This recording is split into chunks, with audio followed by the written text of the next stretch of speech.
الحمد لله رب العالمين والعاقبة للمتقين والصلاة والسلام على رسوله محمد وآله وصحبه أجمعين. أما بعد فأعوذ بالله من الشيطان الرجيم. بسم الله الرحمن الرحيم.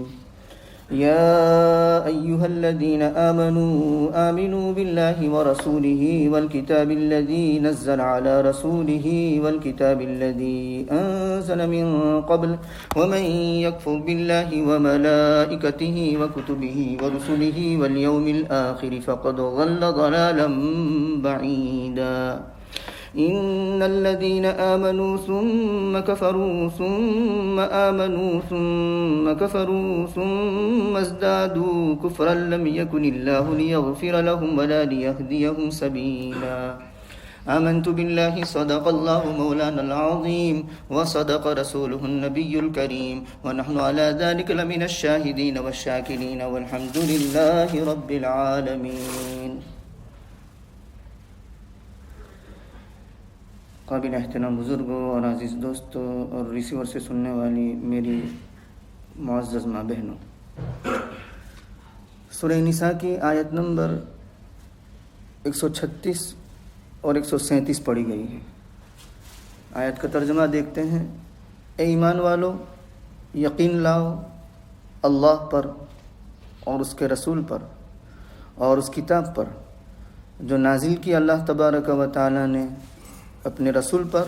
یعنی قرآن کریم، اور اس کتاب پر جو نازل کی اس سے پہلے یعنی تورات اور انجیل اور زبور اور دوسری صحف. اور جو کفر کرے، انکار کرے اللہ کا اور اس کے فرشتوں کا اور اس کی کتابوں کا اور اس کے رسولوں کا اور آخرت کے دن کا، تو وہ دور کی گمراہی میں جا پڑا. یہ تو آیت کا ترجمہ ہوا. امام رازی رحمۃ اللہ علیہ نے اس آیت کا تعلق پچھلی آیت سے اس طرح جوڑا ہے کہ پچھلی آیت میں انصاف پر قائم رہنے کا حکم دیا گیا تھا اور اللہ کے لیے گواہی دینے کا حکم دیا گیا تھا. تو عدل و انصاف پر قائم رہنا، سامنے والے کے نفع نقصان کا خیال کیے بغیر، خوف اور لالچ کی پرواہ کیے بغیر، کسی کی ملامت کی پرواہ کیے بغیر، تو عدل و انصاف پر وہی لوگ قائم رہ سکتے ہیں جو اپنے ایمان میں پختہ ہوں، یقین میں پختہ ہوں. اللہ تبارک و تعالیٰ کی ذات پر ان کا ایمان پختہ ہوگا تو وہ عدل و انصاف پر قائم رہیں گے اور کسی بھی ملامت کرنے والے کی ملامت کی پرواہ نہ کریں گے اور کسی کے خوف میں یا لالچ میں یا دباؤ میں آ کر کے انصاف کا دامن ہاتھ سے نہیں چھوڑیں گے. یہ مناسبت اور ربط ہے پچھلی آیت سے. اور پچھلی آیت میں قوامین بالقسط کہا اور شہداء للہ کہا، یعنی ایک لمبا جملہ اللہ تبارک و تعالی نے استعمال فرمایا مختصر جملے کے بجائے. قوامین بالقسط کو اللہ تبارک و تعالی یوں بھی فرما سکتے تھے کہ اقسطو، لیکن اقسطو کی بجائے قوامین بالقسط. کیوں؟ اس کی وجہ یہ ہے کہ من عادل مرتن او مرتین لم یکن عادلا. جو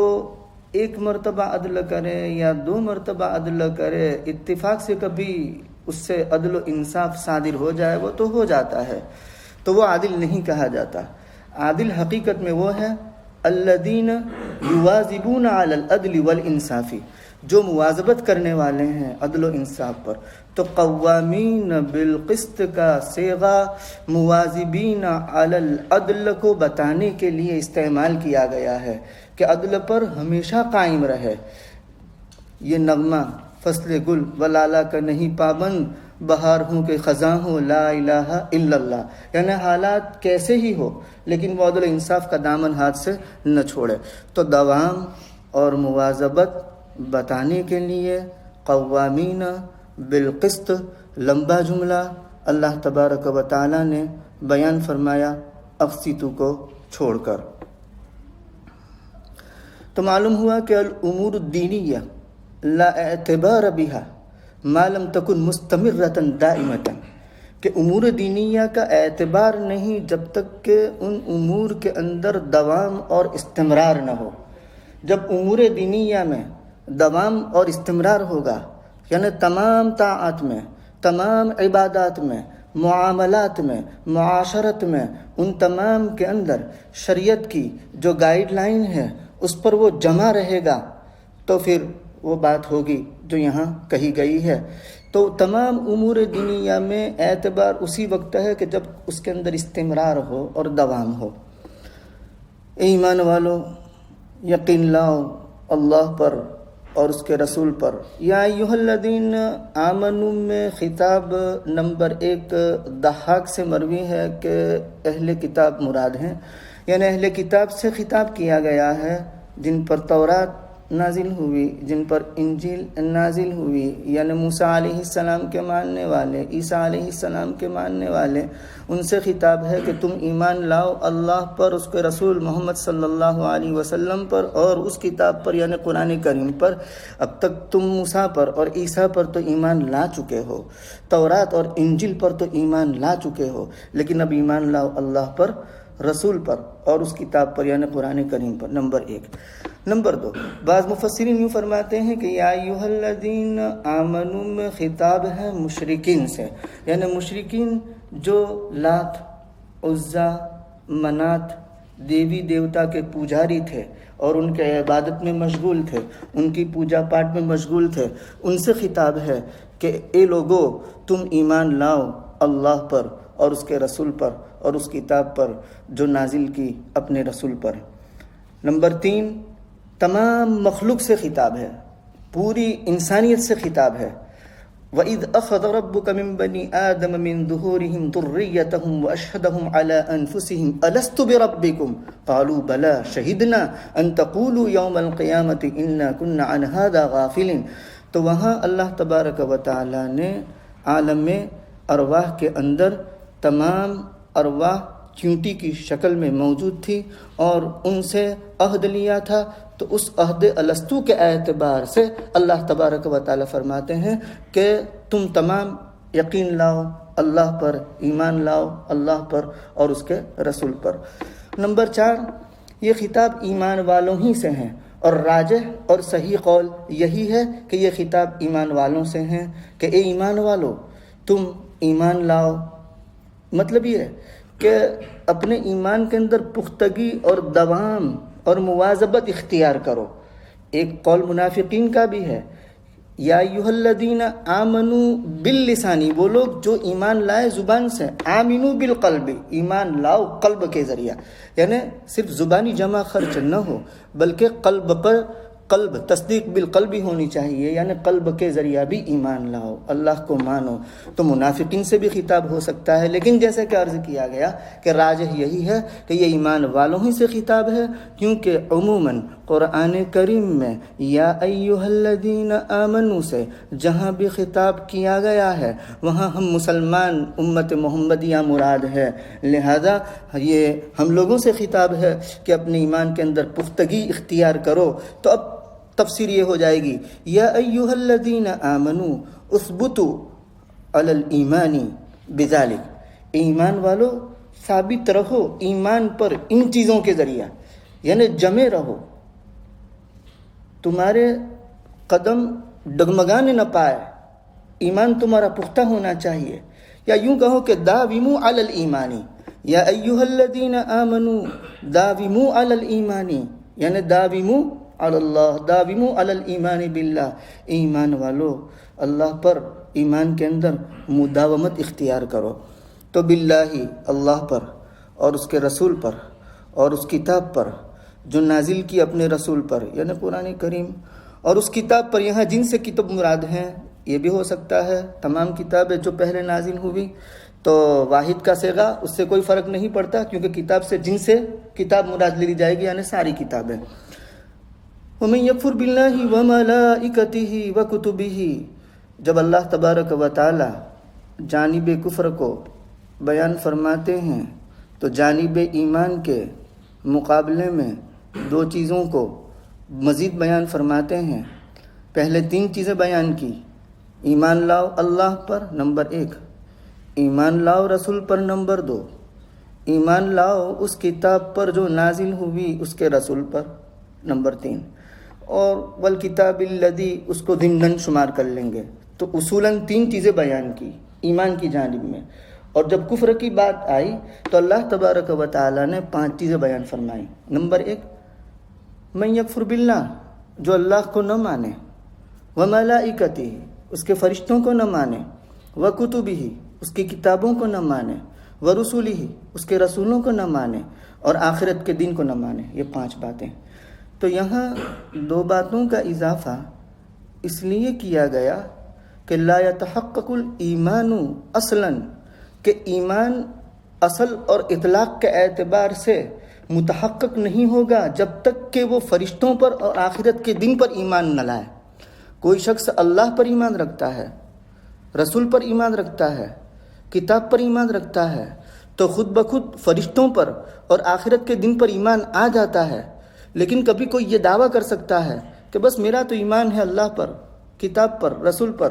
آخرت اور فرشتوں سے کیا لین دین؟ تو کہا کہ نہیں، ایمان متحقق نہیں ہوگا جب تک کہ فرشتوں پر بھی ایمان نہ لائیں اور آخرت کے دن پر بھی ایمان نہ لائیں۔ اور یہاں کتاب، رسول والیوم الآخر، ملائکہ جمع لائے ہیں، یعنی تمام ملائکہ، ایک ملک کا انکار، تمام ملائکہ کا انکار، کتب، ایک کتاب کا انکار، تمام کتابوں کا انکار، اس لیے جمع کا صیغہ لایا کہ تمام کتابوں پر ایمان لائے۔ رسول، ایک رسول کا انکار، تمام رسولوں کا انکار، کیونکہ جتنے بھی انبیاء اور رسول اللہ تبارک و تعالیٰ کی جانب سے جو پیغام لے کر آئے ہیں، اس پیغام میں سب کے سب مشترک ہیں، سب کے سب ایک دوسرے کے شریک ہیں۔ اس اعتبار سے کسی ایک رسول کا انکار کرنا وہ تمام رسولوں کا انکار کرنا ہے، تو اس لیے جمع کا صیغہ لایا گیا ہے۔ اور اللہ اور رسول کے درمیان یہاں ملائکہ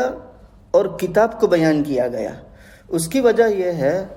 کہ اللہ تبارک و تعالیٰ کی جانب سے رسولوں پر کتاب کے نازل کرنے میں ملائکہ اور کتاب یہ دونوں واسطہ ہیں۔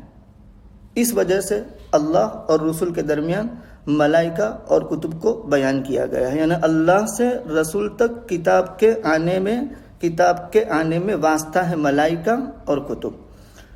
والیوم الآخر فقد ضل ضلالا بعیدا، تو جو ان چیزوں کا انکار کرے وہ دور کی گمراہی میں جا پڑا۔ یعنی کہنے کا منشا یہ ہے کہ بار بار کفر کی طرف لوٹنے کی وجہ سے توفیق حق اور توفیق ایمان سلب ہو جاتی ہے، ورنہ قرآن کریم اور سنت نبویہ کو مد نظر رکھتے ہوئے نصوص قطعیہ سے جو بات ثابت ہوتی ہے وہ تو یہی ہے کہ چاہے کیسا ہی مرتد ہو، کیسا ہی مشرک ہو اور کیسا ہی نافرمان ہو، اپنے شرک سے، اپنے کفر سے، اپنی معصیت سے اگر وہ پکی سچی توبہ کر لیتا ہے تو اس کے پچھلے گناہ معاف کر دیے جاتے ہیں اور اس کی توبہ قبول کر لی جاتی ہیں۔ لیکن جو لوگ بار بار کفر کی طرف لوٹتے ہیں، بار بار شرک کی طرف لوٹتے ہیں، تو حالت یہ ہوتی ہے کہ توفیق حق ان سے چھین لی جاتی ہے، سلب ہو جاتی ہے، ان کے لیے ایمان لانے کا موقع نہیں ہوتا۔ ورنہ نصوص قطعیہ کے مد نظر اصول تو ان کے لیے بھی وہی یکساں رہے گا کہ اگر وہ پکی سچی توبہ کر لیں گے تو ان کے لیے بھی دروازہ کھلا ہے۔ لیکن بسا اوقات ہوتا یہ ہے، عموماً ہوتا یہ ہے کہ اصرار علی الکفر، اصرار علی المعصیت، اس سے توفیق حق سلب ہو جاتی ہے۔ اسی سے یہ بات لی جا سکتی ہے کہ جیسے بار بار کفر کی طرف لوٹنے کی وجہ سے توفیق حق سلب ہو جاتی ہے، ایسے ہی بار بار گناہ کی طرف لوٹنے کی وجہ سے بھی توفیق حق اور توفیق طاعت سلب ہو جاتی ہے۔ کلا بل ران علی قلوبہم ما کانوا یکسبون، ان کے قلوب پر زنگ چڑھ گیا ہے، کاٹ لگ گیا ہے ان کے کرتوت کی وجہ سے۔ یعنی اصرار علی المعصیت، یا عود الی المعصیت، معصیت کی طرف بار بار لوٹنا اور جمے رہنا، اللہ ہماری حفاظت فرمائے، اس سے توفیق حق سلب ہو جاتی ہے۔ ان الذین کفروا، ان الذین آمنوا ثم کفروا ثم آمنوا ثم کفروا، اس میں جو راجح بات ہے وہ یہ ہے کہ بے شک وہ لوگ جو ایمان لائے، مطلب آمنوا بموسیٰ ثم کفروا بعبادت العجلہ، یہی لوگ جو موسیٰ علیہ السلام پر ایمان لائے تھے انہوں نے کفر کیا